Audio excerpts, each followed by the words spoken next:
ஒரு நரி எவ்வளவு ஹைட் வளரும், அதுக்கு விதிக்கப்பட்ட விதிப்படி தான் வளரும். ஒரு யானை எவ்வளவு வெயிட் வளரும், அதுக்கு விதிக்கப்பட்ட வெயிட் படி தான் அது பெருசாகும். அப்ப நமக்கும் மிருகம் மாதிரியே என்ன ஹைட் என்ன வெயிட் அது டிட்டர்மைண்டா இருக்குது. ஓகே, இது பெருசாவாது.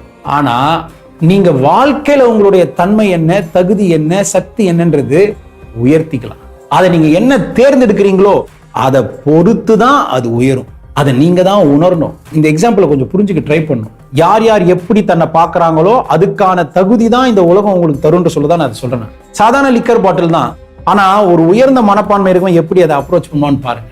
அந்த தாபாலாம் பாத்தீங்கன்னா அங்க அந்த பியர் பாட்டில சாப்பிட்டுட்டு கீழே வச்சிருவாங்க.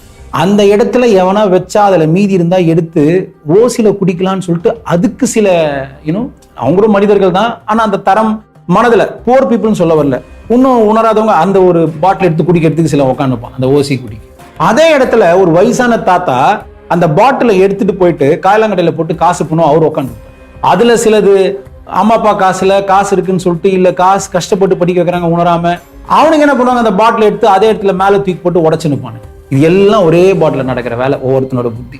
அதே பாட்டில இன்னொருத்தன் வேற ஒன்றும் பண்ணுவான். இப்பெல்லாம் ஊர் சைட்ல அந்த மார்க்கெட்லாம் ஒன்றும் இருக்கான்னு தெரியல. அங்க போனீங்கன்னா சின்ன சின்ன லிக்கர் பாட்டில் என்ன பண்ணுவாங்க, விளக்கேத்துறதுக்கு செஞ்சு வைப்பாங்க.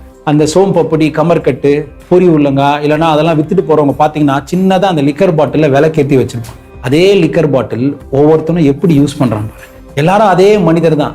நீங்க அந்த வெளியே இருக்க பாட்டில் எதுக்கு தேர்ந்தெடுக்கணும்னு முடிவு பண்ணவே அந்த பாட்டிலோடைய தன்மை எப்படி மாறுதோ சாதாரண பாட்டிலுக்கு நீங்க எப்படி வாழணும்னு தேர்ந்தெடுத்தீங்கன்னா உங்களுடைய தரமும் தன்மையும் இம்மீடியட்டா உயரும். அந்த நீங்க தேர்ந்தெடுத்தீங்க இல்லையா, அதுக்கான வாழ்க்கையை வாழும் போது என்ன தடையா இருக்கோ அதை நீக்கதான் இந்த இறைவன் தேவை.